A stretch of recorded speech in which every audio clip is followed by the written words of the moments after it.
Hello and welcome to the Animator's Shake-Up, a webcast where animators talk about animation. On this episode, I chat with Aled, an illustrator with a passion for folklore. Why not listen along while you work on your own animations and have us for company? So sit back, relax, as we shake it up with some fellow animators on the Animator's Shake-Up.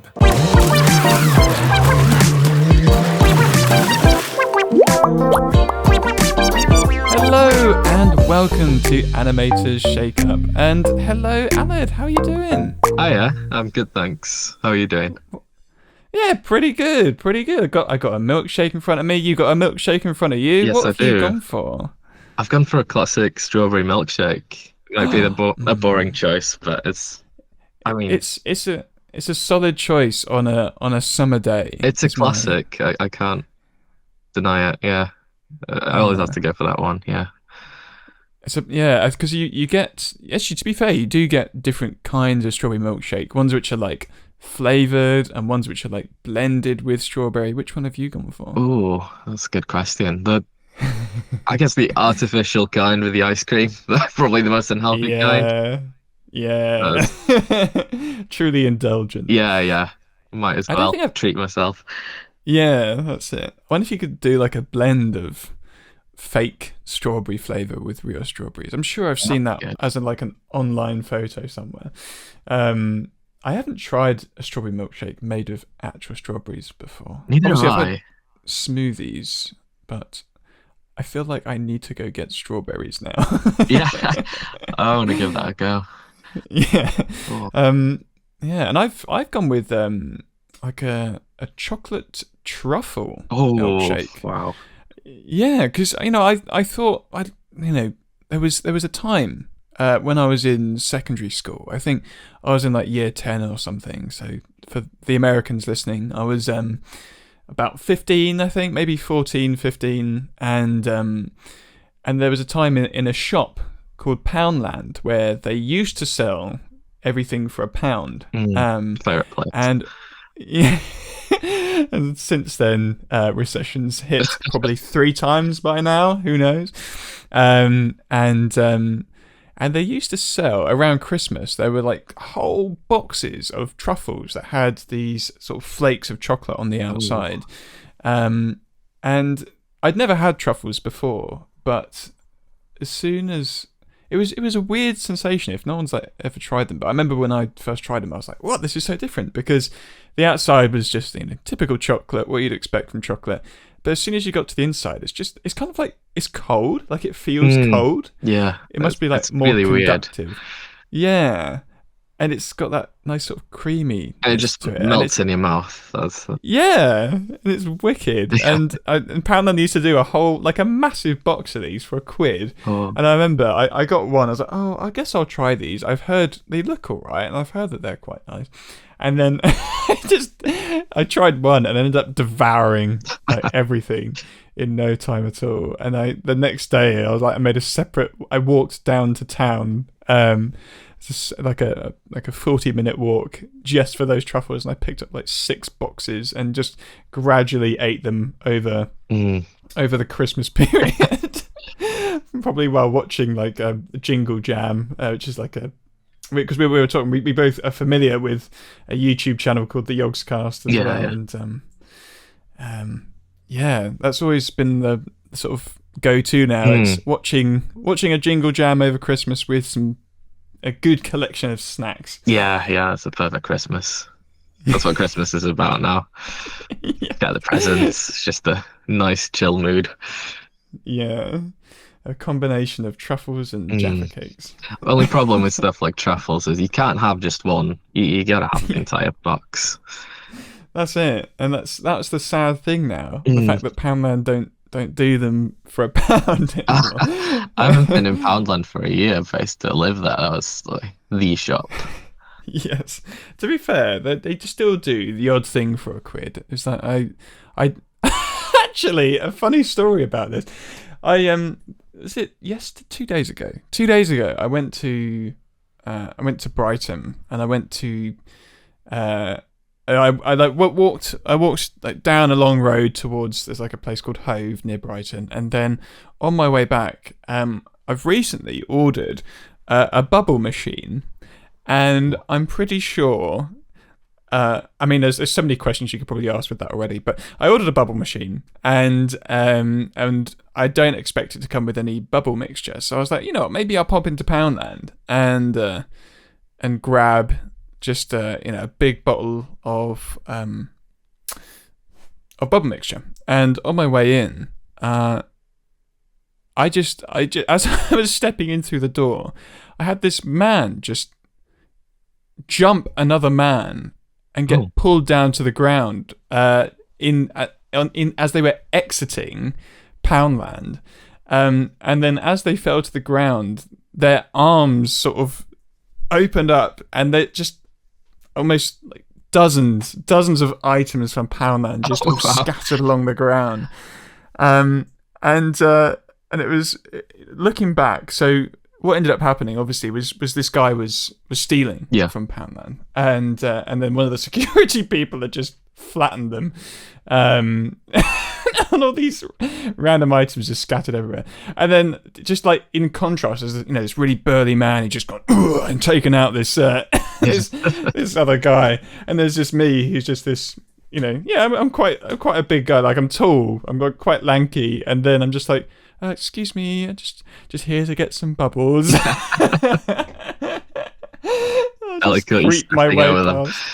Yeah, that was basically it. I was like, excuse me.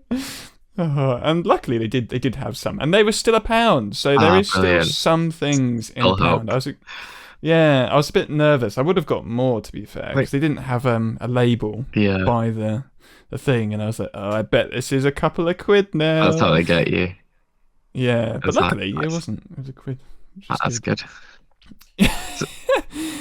Yeah, so Poundland is a funny place. Always has been. But if you ever find truffles there for a quid, I'm going to be hunting those down now.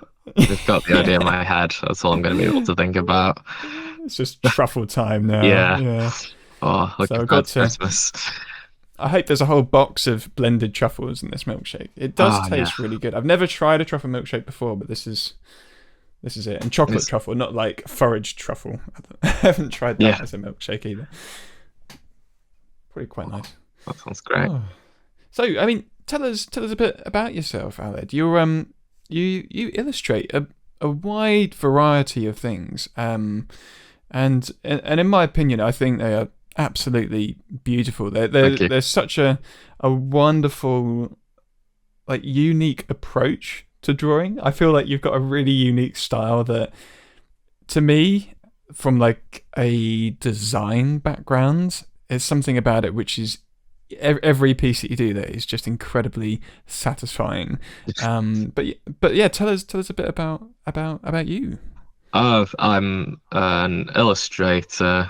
I work as a storyboard artist as a side. Don't really show that off on my Instagram and stuff. I mostly keep that to my illustration work. But for my illustration work, I like to draw stuff inspired by Wales a lot. So a lot of landscapes and mythology and stuff, and then also just a wide variety of animals, funny faces, and all that. Yeah. Just whatever captures my mood, really. Yeah, no, because there's such a range with the stuff you do. Because, like, you do background illustration. You do when I say character illustration, they're usually animals, and often there's that, as you said, there's that blend with mythos and things like that, which is, I love it. Like, I can't get enough of that stuff. I think it's so fun to do. But what was it that drew you to, I suppose, these particular subjects? You're surrounded by this environment. I'm sure that's one thing which you can sort of so I basically grew up with these stories, and that's quite unique to sort of Wales and growing up Welsh, that it's quite personal. They're quite, like, they're not widely known outside of Wales, so just having that sort of, it's got that comfortable familiarity with it, and because it relates to the area I've grown up in all my life, I could sort of picture it in my head. So you got this story about a giant who's buried under the mountain, and I go outside, look up, and that's the mountain that he's buried under. So Mm, it's just having that sort of influence, and it's played a lot on my mind for years without me even realizing it. And mm, now, as I've sort of developed my sort of way as an artist, I really want to put them down and sort of visualize it for other people. yeah. No, I absolutely love I love all aspects of folklore, Mm, yeah. of all walks. Especially, it's just that wonderful blend with nature. I think it was something which was definitely a big part of my life as well, growing up. Mm, Much like yours as well, because I'm not sure where we talked about it actually, but we've got a lot of forests near us as well, yeah. and there's so many talks of things like you've got fairies, you've got pixies, you've got faces in trees, Mm, almost like ents. yeah. But but yeah, there's just so much. It kind. I think there's something quite. I think addictive is the wrong word for it, but for me, this, given how I've been sort of brought up with it, and I'm sure similar to you as well, is putting that kind of magical, unknowing, mysterious spin of the unknowing or the unknown on top of Yeah. nature and things that are on your back door. It's just so absorbing Yeah. in a weird way. I'm not sure if that's the right word for it, but I can't, I don't know how to put it into words, but I know exactly what you yeah, mean. It's just so yeah, fascinating and yeah. You want there. to Yeah. you want to sort of play, you want to play with what could be. Yeah. Yeah, exactly. It's just this sort of mystical realm that's at your back door, and it's open to just so much interpretation and inspiration and whatever. There's so Mm. much you could take from it. Mm. Do you have like a favorite one, a Oh, favorite story, or a favorite mythos? that's a good one. Probably the giant I just mentioned. That's the one that, Mm. like, the one I remember hearing at the earliest age, and it's such a bizarre story. It's about this giant who lives on the tallest mountain of, well, he lives in an area called Aruri, and which is just where I'm based, and he basically wants to prove that he's sort of the biggest, toughest guy in the area. So he challenges all Mm. the kings across Britain, and one by one kills them all. And to show his sort of like prowess as a warrior, he cuts off their beard and weaves it into a giant cloak. So you got this giant at the top of a mountain with this cloak made of the beards of defeated kings. Oh. And then, because it's not enough for him, he has to challenge this new famous warrior, King Arthur from Arthurian legend. Mm. Um, he pops up a lot in Welsh mythology as well, and Mm. he actually defeats the giant, and then he's buried in the sort of Eryri area in a place that's now called the Wyddfa, and that's the tallest mountain in Wales, and Mm. it's tall because he's buried underneath it, according to the Mm. legends. So I just think that's so visually like such a cool story. Yeah. Yeah, no, that is great. I love it when they factor in the shape of an environment to a story to Yeah. explain it.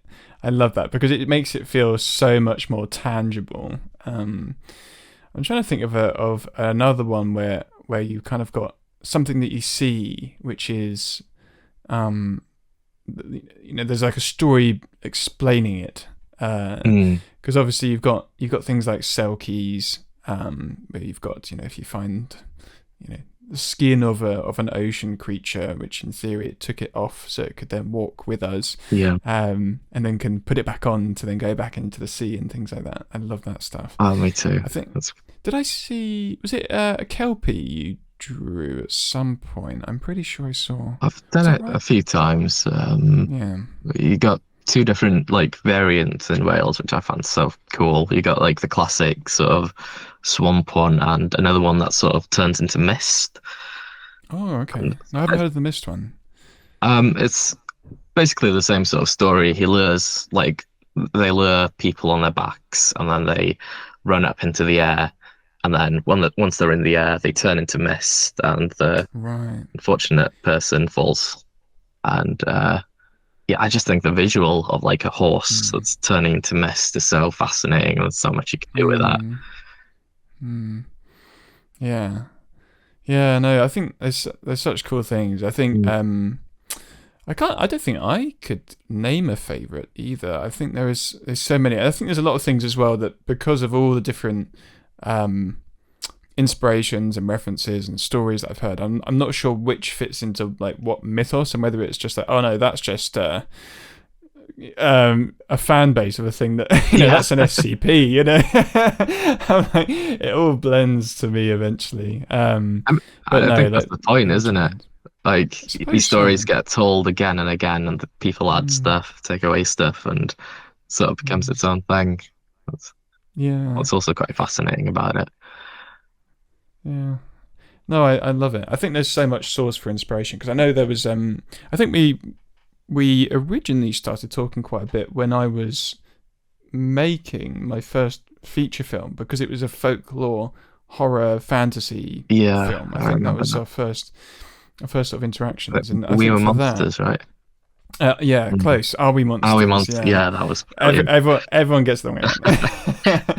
But it's quite, yeah. It's I think it was an interesting one, that one, because I looked into all the original folklore tales about werewolves and the origins of werewolves and vampires and all these kind of things, and so much of it actually went from Greek mythology, and then was then, as you say, altered and adapted and pulled apart by various other people, until it became its own thing. And if anyone hasn't seen the film that I've done there, the design of the werewolves are very different from a typical like Mm. werewolf. They've kind of got elongated body parts and they're sort of hairless. But the designs are actually based off of the so-called original folklore or myth Oh wow. from way back, way back. So you've got all these werewolf fans who are saying it's not a werewolf. Oh, this is rubbish. I'm like, that's because you haven't actually looked into what they are. You haven't read the law. That's it. Yeah, it's Ah, just that's gone so with cool. typical modern horror. Yeah, so it's like, well, actually, so yeah, it's one of those rabbit holes that you can just go on and on and on, and you can Yeah, just there's find so so much much routes you could go inspiration down. with. So it's great to see you really kind of taking it almost in some of your work quite one for one, and really sort of feeding it into the environments that you also um, experience, but then adding your stylistic approach to these well known mythos. Yeah, It's really nice. thank you. And yeah, I mean, you do a mix of landscapes and characters, and they're all amazing. The textures and choices of shapes is I find particularly interesting with what you do. Is most illustrators that I know, they at least modern day ones, is they tend to focus on backgrounds or characters. But Mm. obviously you're jumping very much between them constantly, and they both work wonderfully. But is there a reason why you haven't just gone, I just want to focus more on this? Like, is there a reason for doing kind of both in equal measures? I think I'm just n never satisfied to do one thing. It's like Mm, I see something quite inspirational and I have to do that. And then halfway through mm, that, I just see something else and I gotta jump to that. And I mean, I get quite frustrated if I can't do something that I really want to do. mm. So then I gotta spend time trying to sort of find a way to do it because it never sort Yes. of works out like how I want it, how I initially wanted it to turn out, which is Right. why I think I end up with such a unusual style. because it's just sort of a way of like visualizing it, and it doesn't quite work like I see in my head, so I have to adapt it and sort Mm. of find out how it works, and that's sort of quite a part of the process for me, and it's quite Mm. fascinating. Yeah, I totally get what you mean about, if you're not doing the thing you want to be doing, it just stops your brain. I very much have that. There's just this constant frustration if you want to be doing something in particular, it's just like, and you can't do it Yeah. right then. It's like, Ah, it really gets yeah, you. it does. And I think, maybe this is something that a lot of creatives have as well, is this is finding any way of feeding that want, that need, I Yeah, suppose. So yeah, even if you're doing another job, it's like, okay, well, I'm just going to stay up later to do the thing I want to be doing after that. yeah. Yeah, And I if just I get won't off sleep. work after like an 8 hour shift, I've got something in my mind that I really want to do. You just gotta power Mm, through and get it done, or at yeah, least get the idea down.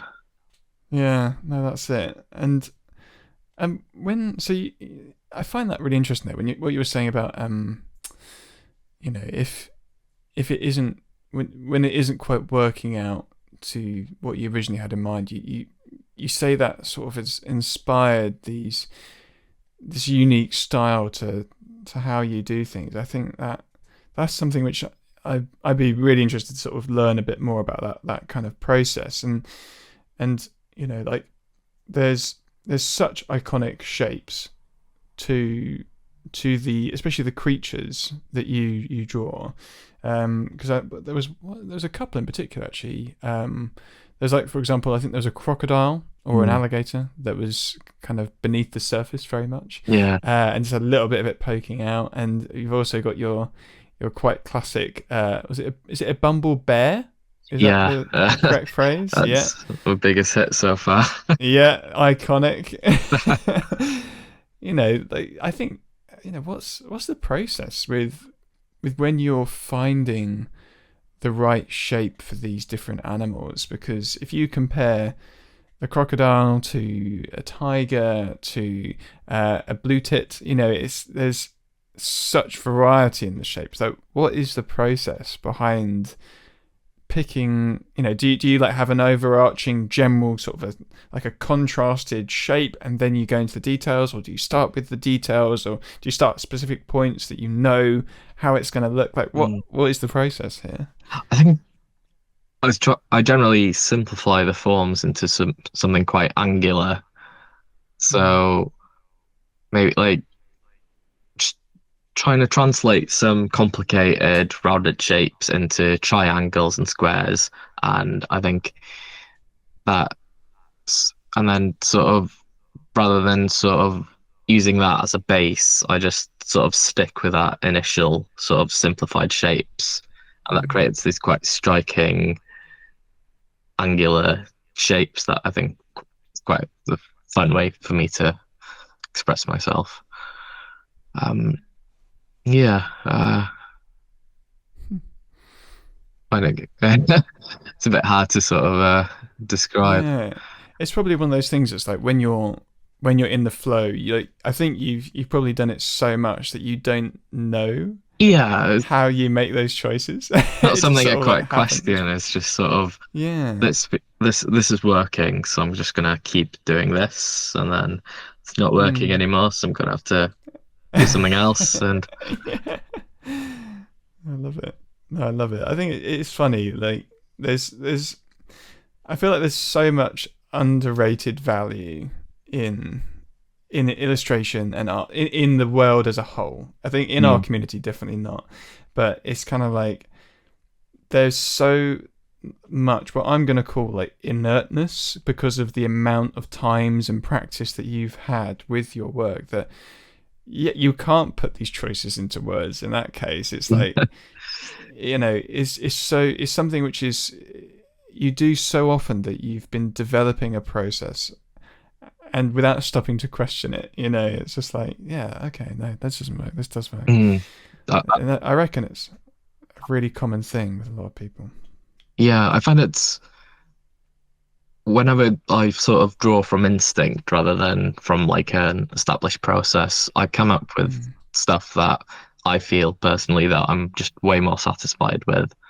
So I find mm, like if I fall into some sort of routine where, okay, I have to do this and then this and then that, they just come out looking too stiff and unnatural. So if I've sort of let intuition take over or just start exploring or experimenting with something, they just come up with stuff that feels a lot more natural and genuine to what I'm trying to portray.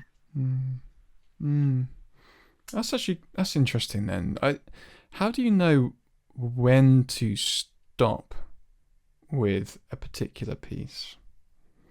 How do you like know if you're like always trying to look for, does this feel genuine in its pose? Does it feel like, you know, how do you know when you've got it? Is it just like just a natural feeling and you just go, yeah?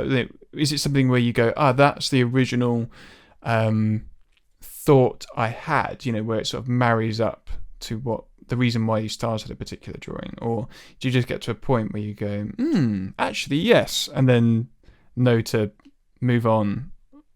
How do you know when to stop with a particular project? I think at a certain point, you just reach a stage where you've just, if I'm adding more to it, it's sort of starting to take away from it. That's how I Right. feel like. I mean, there's also other elements like I'm ready to start this new piece, or uh, Yeah. but yeah, it's just when there's like a sort of natural conclusion you come with your work where it's just I don't feel like I need to add any more. Trying to force it is just sort of ruining what I like about it now. So Mm, I feel like that means it's ready. mm. Yeah. I mean, with because the sort of shapes and things and colors are so, I'm gonna say it's not quite abstract, but definitely like stylized. Mm. Um, were there any particular inspirations that led you to this almost, I'm gonna say blocky because it's just the nice sort of general term for it, but I know that your work does, in my opinion, doesn't feel blocky at all. It is But blocky. That's how I described it. okay, interesting. Because I mean, I wouldn't describe it as blocky. I think it's kind of like it's got clean edges and, as you say, Mm. like sort of sharp points. But I think the poses, and there's a lot of motion in a lot of the pieces you draw as well. Like even with the crocodile, like yeah, it's stationary, kind of floating there, but it feels like it's drifting. Things like that.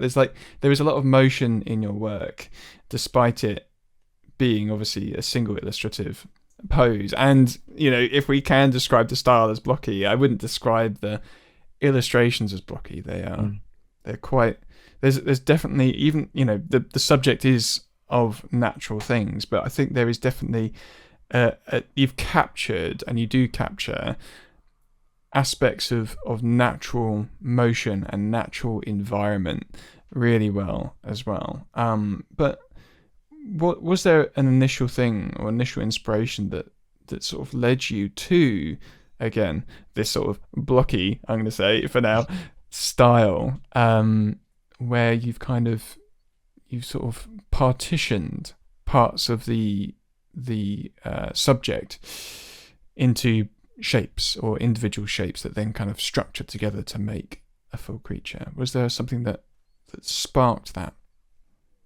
I think what you've just said about the sort of having that weight or movement to the piece, that's sort of I usually start off with a sketch and it's easier to Mm, portray some sort of weight or movement with like the depth of your lines or how mm, loose or something it is.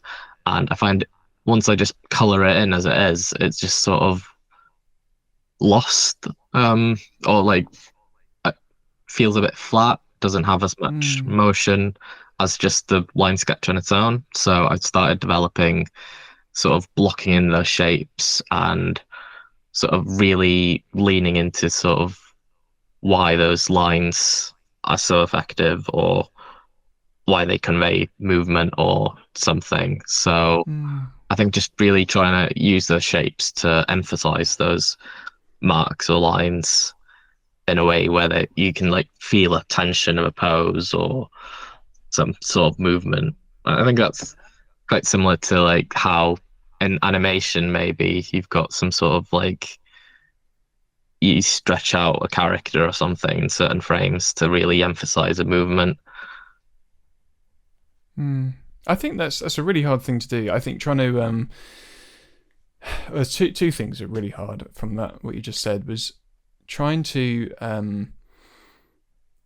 take a sketch that conveys, the looseness of lines that convey a movement, a weight, a want for something to happen in that character's mind, and then bringing them into the style that you have with these very definitive edges.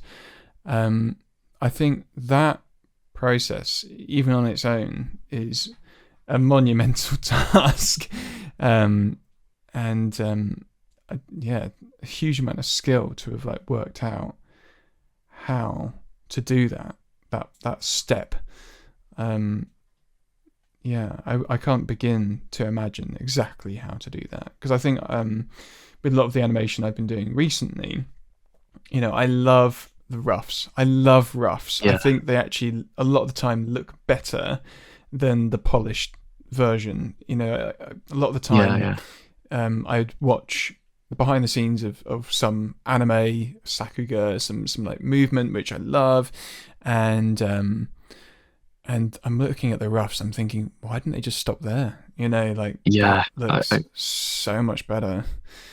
Um, feel like so that's yeah. what really got me into art, I think, or like this sort of area of art, because I've always really loved concept art, like the really early stages Mm, of like stuff that eventually get CGI'd and built up and stuff. And mm, no matter how impressive the CGI is, I've always just preferred those like really simple concept sketches and how they're able to mm, sell something that's going to be made into like a realistic CGI character or something, mm. and how they can capture that in like a simple sketch or with a few lines. Yeah. No, I totally get that. Um, yeah, I'm trying to think of a way that could be done. I think obviously it's definitely more tricky with three dimensional renders that, Mm, if you've used an illustrative um, medium to conceptualize it and then moved into 3D render, then that is tricky. But um, yeah, no, I love I'm the same. It's like when I think there was a book of behind the scenes that I had for I think it was like God of War the rebrand but for the first game, mm. and they had all the original illustrative, again very loose kind of paintbrushy not watercolor but like almost what's it, oil based paint style Yeah, strokes of these landscapes and the characters. And yeah, it's weird because there is an energy. I think There's a particular energy that it captures. yeah, I think it's about how they can use simple brush strokes, like you say, just like the simple oil rush line.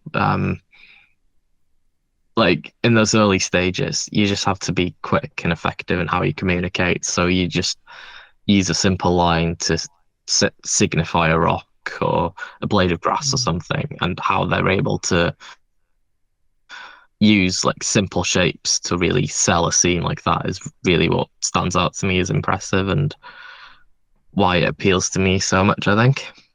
Mm. Yeah, it's just that phrase, isn't it, in design where it's keep it simple, stupid. Yeah, Um, but yeah, this is the weird thing that I don't quite get is why is it that we aren't leaning into preserving that style for the final thing? that's an interesting question. I've not thought about it. I I mean it's not for you to necessarily, we won't have the answer, but it's kind of like, why aren't people doing this? I feel like they've started to do it quite a bit with like Into the Spider-Verse, where they've that's really that's embraced the the sort of sketchy only style. place I can think of. Yeah, Yeah. I think actually no, there is one other. There was Princess Kaguna, I think it was called. There was like one scene, and to be fair, the whole piece was a bit loose. So it was a Studio Ghibli film, and I think it's Princess Kaguya, and it's supposed to be this sort of watercolor style with thicker brush strokes, loose brush strokes. And there's one sequence in the film where she runs away from home, and she's running through this forest, and all of her clothes are getting all torn up, and she's like wearing this beautiful, very ornate traditional dress, and because it's so long, it's getting torn to sort of like long ribbons. And as she's running through this forest, she just becomes these streaks of lines, and they just run with it, and it just, it helps to influence that emotive state that she was in, and it all just became this looseness. And I'm just like, but why aren't we doing more like this? And I'm glad they are doing it in Spider-Verse, but it's just kind of like, come on, everywhere else. Yeah. I think everything is sort of CGI and type of animation now, that it loses a lot of the charm that you had with classical 2D animations, where because it was all hand drawn, it did have that sort of naturalness to it that I don't think it's a lot harder to do if it's all made on computers. I think. I think it's I think the work process is, it's cheaper, it's faster. Yeah. That goes for both 3D and also sort of like clean edge animation. But yeah, to an extent, I don't know. I feel like there's like some clever ways you could go about keeping the roughs as the mains, and then just doing really loose color. It's definitely something I've been exploring. Yeah. And, but I'm just like, come on, everyone else. Yeah. Get with the program. Oh man. But yeah, have you ever dabbled in animation yourself? Yeah, a little bit.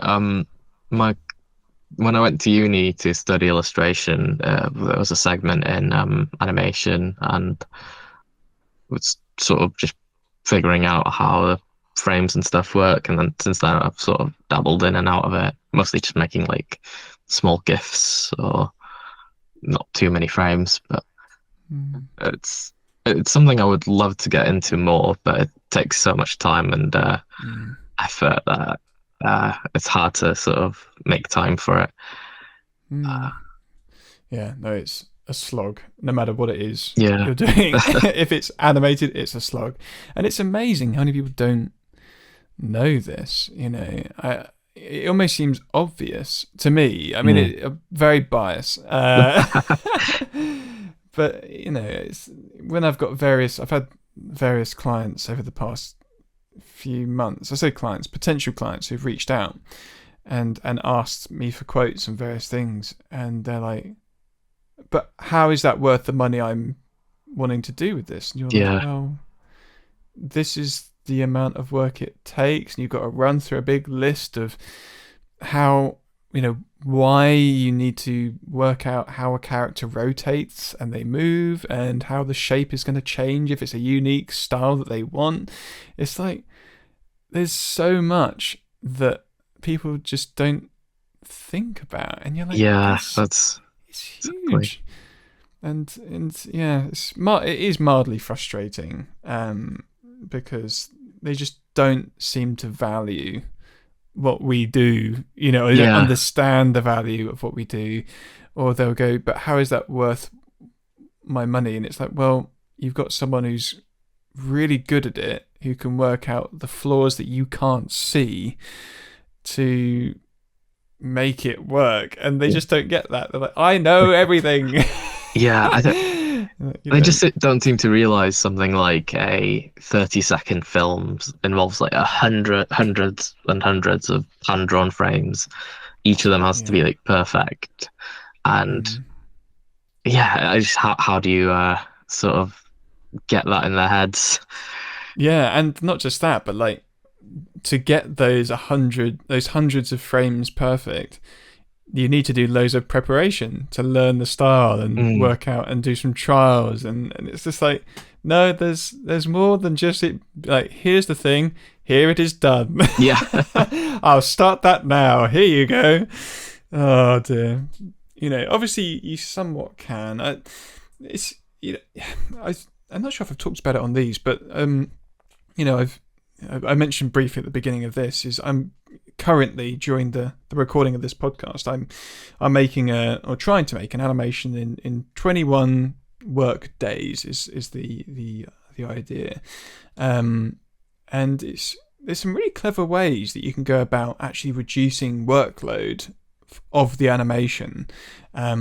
So for example, like I've been looking into optimal ways of designing characters so that they don't require a lot of work to draw or to work out the perspective. Like you can just put in a very quick impression of something to get an idea of that means that they're facing towards us because we can see the skin tone, whereas if they were facing away you just see like dark hair, so there are things that you can do, and I think if you do get clients who can adapt with considerations for that, I think they have a lot more of a pleasant time working with an animator, because then it's kind of like or even an illustrator as well. It's it's just having that perspective of we can make this affordable, but there are some sacrifices. It can't be this perfect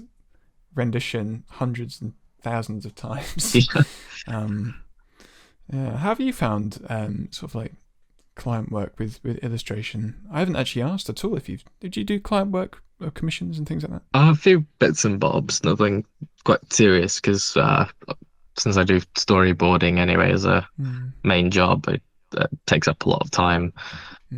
But yeah, I found it's quite frustrating where you get so many of these sort of inquiries where they don't really understand the process, and you just know going into it, as soon as you start giving a quote, they're just gonna bow out straight away. But the ones that I have worked with, they're usually quite like small independent studios or people who have this vision, and if they're really committed to it, they're willing to put the money and work with you to produce what they're after, and that's a really great experience. That's why I still do it on top of my work.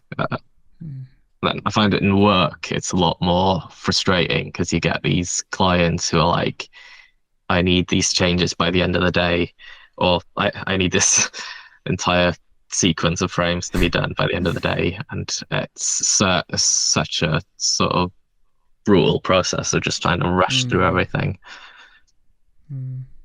Is this the storyboards that you do, is this for like live action, or is this for like the within animation, the storyboard phase? Where are you? It's mostly live action for like advertisements and stuff. Oh yeah, gotcha. They're quite brief, but quite a lot of them. Yeah, and to be very specific, especially if it comes to like product. It needs to be shown exactly like this. Okay, right. Actually, you missed off a label. You're gonna go through every single frame and draw it in and stuff, and then they decide like they show it to their boss or whatever, and they like, actually we want to make it want to change the product, so then you have to go through all the frames again and erase it and redraw it. God, yeah, no, I don't envy that process, but I'm sure it has its comforts and its fun process here and there between the rushes, I suppose. I think it's been good for my sort of motivation, where like it's definitely like honed my drawing skills and how I sort of use lines and stuff, and trying to also be quite effective in how I use time, so I don't waste time on something. It's just trying to get the idea down, and if it doesn't work, try a different approach, or something to just be effective with time. I was going to say, like, it's usually with these kind of very commercial based jobs that it does make you such an efficient illustrator or like drawer or creative, or some cases just tool Yeah, to make lots of changes very quickly. But yeah, yeah. I It's not about the it's art. no, definitely not. But definitely a skill that is sort of drilled, isn't it? That Yeah, but I find it still sort of there's a lot of transferable skills that I can use in my own mm, work, and that's helping me improve with my personal stuff as well. So there are some mm, benefits. yeah, no, that's nice. Yeah, because I was I'm in this sort of position at the moment where I'm trying to work out what level of making my creative content should be for my profession. Mm, What amount of it should I just have for me? And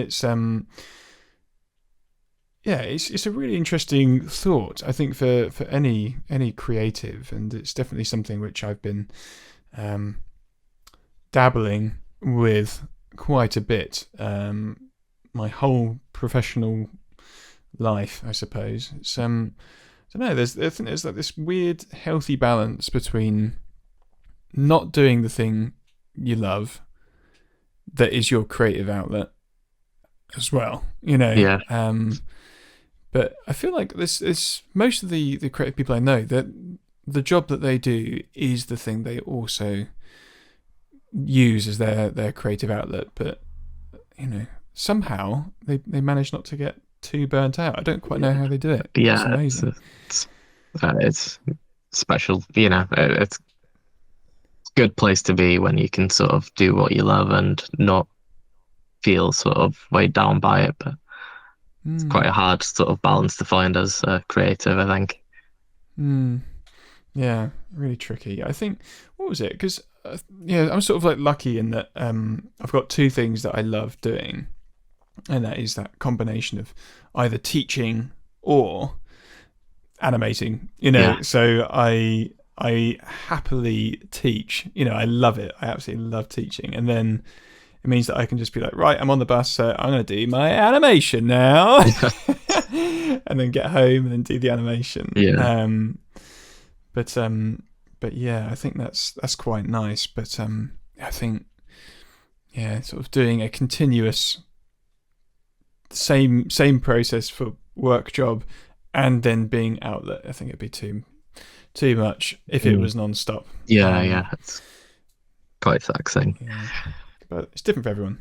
But Yeah, I think it's a really interesting thing for anyone, especially for anyone listening, is to consider. It's like it doesn't need to be the thing that you have to do professionally, which I think is yeah, yeah. a Definitely weird not. perspective. Yeah, you could train in it.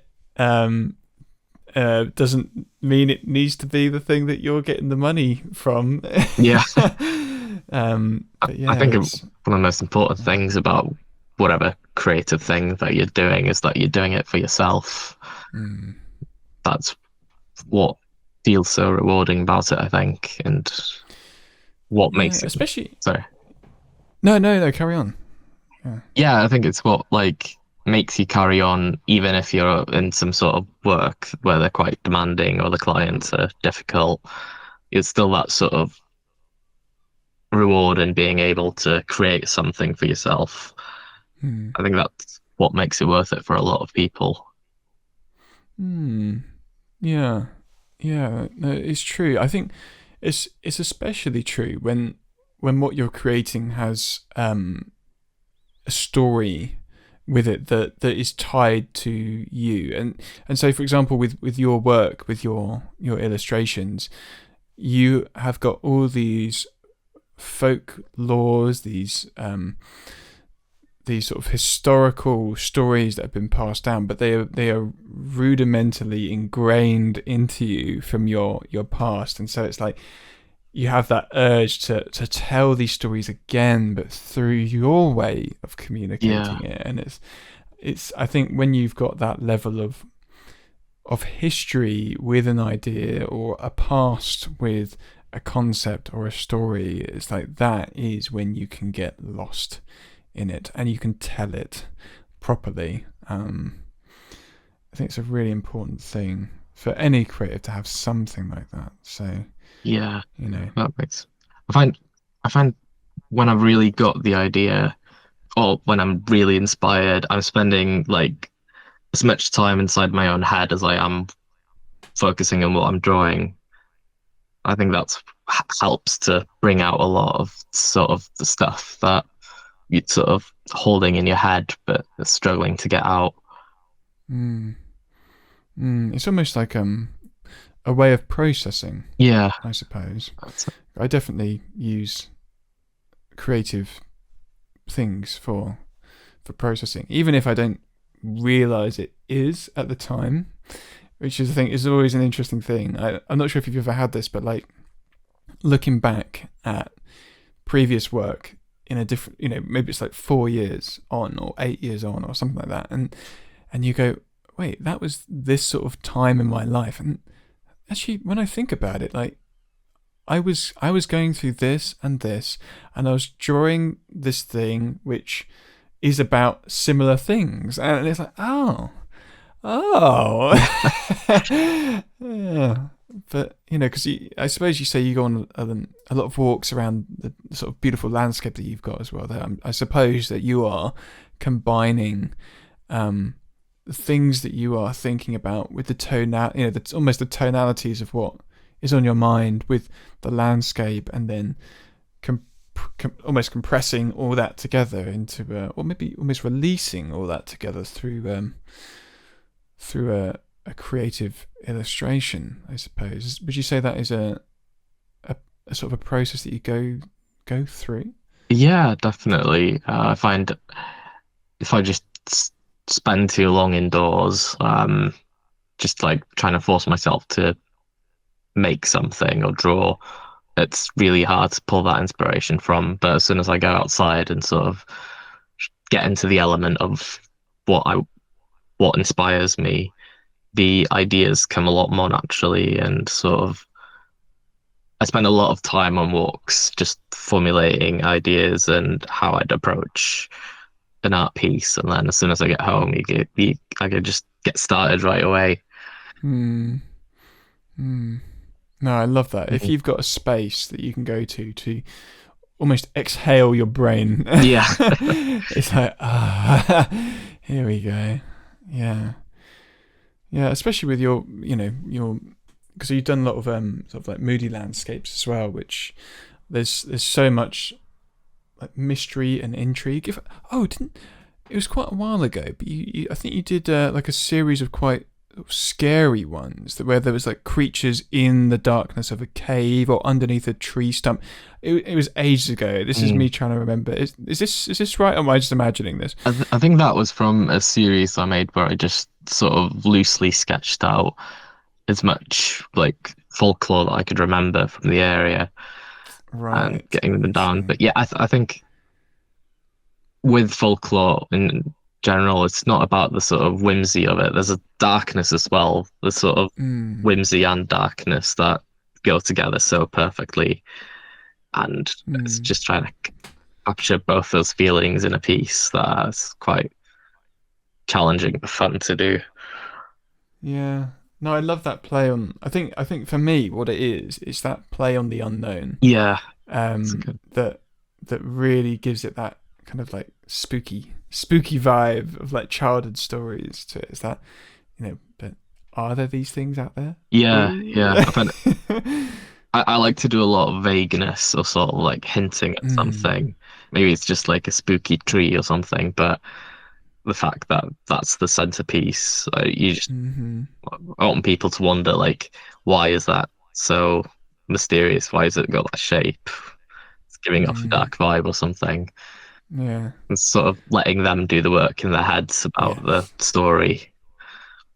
No, I love that. I think that's some of the best storytelling in like illustration that you can do. It's Mm. like even even if it isn't, when it isn't obvious, or even the point where it isn't even there, but you've installed the idea from its design, its shape, its color, its tone, its subject choice, its composition. Like when you can do that, you can really play with whatever Yeah, you can influence. I think it's definitely something which you do capture especially in your sort of landscape folklore story telling pieces. Yeah, really, really nice. Thank you. It, yeah, it's. Would you say with your work, do you have like an end goal in mind for what you do, or are you very like kind of situated and quite happy with this setup that you've got? I've always sort of wanted to do something with it, but like maybe compile a collection of images or stories or something. But Mm, at the moment, I'm quite content to just sort of go where the inspiration takes me mm, because I'd love to move out of storyboard art to more concept art, and I feel mm, like it's such a high bar that I want to just keep working on that, keep mm. improving, and once I've reached that certain point where I'm satisfied with my own work, I feel like it'll open up more possibilities for me. I can definitely see you being a fantastic concept Yeah, artist. I can definitely see it. Like all your pieces that in how you approach the designs, and especially like your landscape pieces, like I totally see that already. So there's your nudge for me saying yes. Well, I think you're well on the way thank you. That's to good to some hear. fabulous concept art. Yeah, yeah, I hadn't really thought of that, and that's a great point. I think because my area of interest has always been through animation at the moment. Yeah, I hadn't really thought of like, oh yeah, storyboard to concept art, but yeah, no, that makes a lot of sense, especially with the work that you do make. Yeah, now it's all clicked into place. I thought we sort of like wrap up here with these sort of three ending questions. I do tend to ask these to everyone really, but my first, which is possibly the hardest question out of all three of these, is do you have any advice that you would give a younger you? yeah, that is a tough one. Hmm. I guess We could choose like a point in time and then come about it that way, maybe. feel like at university, I just wasted so much time. Not, I had so much free time compared to now when I'm working and stuff to sort of explore my own things. And I regret, I felt like I didn't really come to my own as an artist until after graduating. And that Mm, feels like a lot of wasted time that I wish I just spent finding my own. I mean, I was at the time, mm, but I mm. didn't dedicate as much time as I would have liked to now. I just imagine actually with that piece of advice is you going back in time with your like current Instagram feed and you say stop what you're doing, focus on more like this. Yeah, do this. Yeah. Do it now. Yeah, that's interesting though, because I this is definitely like quite a common pattern I see with a lot of people in that when they're at university, it's like the star that they evolve to is nowhere close. Like it's nowhere close to you give yourself sort of 8 years out of uni, and then what you're making then, only then is it starting to feel like you're finding that style. It's definitely something I've experienced, Yeah, and yeah, I'm pretty sure a lot of people have. But like personally, thinking about my time in uni, and probably a lot of similar to a lot of other people's ones as well, is that time that you spend, whether it was really not doing enough, as you say, or doing stuff that wasn't exactly what the focus is now. To me, I find that all essential parts of finding what my style is now. Like yeah. having done not what I thought was the right thing. It's difficult to explain, but for I think I me, get what you mean. yeah, like that was a process. It was a step. Yeah, Um, so yeah, no, I do see. It's definitely like no, no, no. Focus on this, and should maybe. I mean, I don't know your exact situation, but when I think back to my thing, and if anyone sort of thinks back and goes, "Oh, it wasn't enough," it's like, but interestingly, it kind of was enough as well to get you to where you are, and maybe you did experiment with certain things that then 2 years after you look back on and go, "Yeah, that definitely isn't it." But you had to do it first to know it wasn't it, you know? Yeah, I definitely agree. I think I wouldn't be where I am now without doing those mistakes back at when I was at university, or like having the opportunity to try out a bunch of stuff. It's more like I would have liked to spend more time on that when I had the free time, as opposed to now, because Yeah. I've got so much ideas and stuff I want to try, but there's just not enough time for it. Yeah. Oh, it is the pain, isn't it? It's Yeah. just like, yeah, everyone needs like some sort of time turner or Bernard's watch or something just to pause, pause the world and That'd be perfect. scribble the ideas together. Yeah. Yeah. Yeah, it's a fair answer as well. I know it's a really tricky one, that one. The second question that I've got to sort of finish up here is, do you have anything planned next? We dabbled in the idea of potentially making a series or wanting to be a concept artist. Are there any things that you've sort of got lined up which are either getting you closer towards those goals, or is there something that you are just sort of like working on? Like what's to come? I feel like I've done the sort of blocky, angular stuff quite a bit now, and I'm ready to try something else. So I've really been trying to sort of experiment with looser styles and more like trying to go for something more painterly. It's kind of hard to find that point where I'm satisfied with it, but since I'm working and everything, I've just got the time now to just experiment and find what works for me. So yeah, I think with the sort of inspiration from folklore and the environment and stuff, I've got the sort of ideas, and now it's just finding the process that translates it into sort of what I'm seeing in my head, or something that I'm satisfied with, that conveys what I'm going for. I love that. I'm very excited. Thank you. I love like playing with looseness in a style. I think and that's what it is. I feel like it should be seen as playing to an extent. When you are finding a style, like playful. Yeah, and I think with looseness, there's lots of opportunity to be playful with how you do it. So, that's really cool. I'm really excited for you. Yeah, have fun with that. Yeah, Because it should be. Yeah, that's great. Yeah, and I suppose the last question that I've got for you, the easiest one of the three, where can people find you? Okay, can find me on Instagram. I can never remember my name. Okay.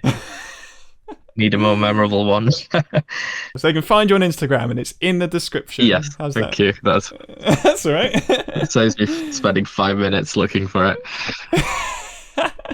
Amazing. I hope you enjoyed your strawberry milkshake, your fake flavored strawberry milkshake. Oh, it's delicious. And one day get to try a blend of real strawberries and fake strawberry flavor. I definitely want to try it. I'm gonna try it. Yeah, it's on my list now.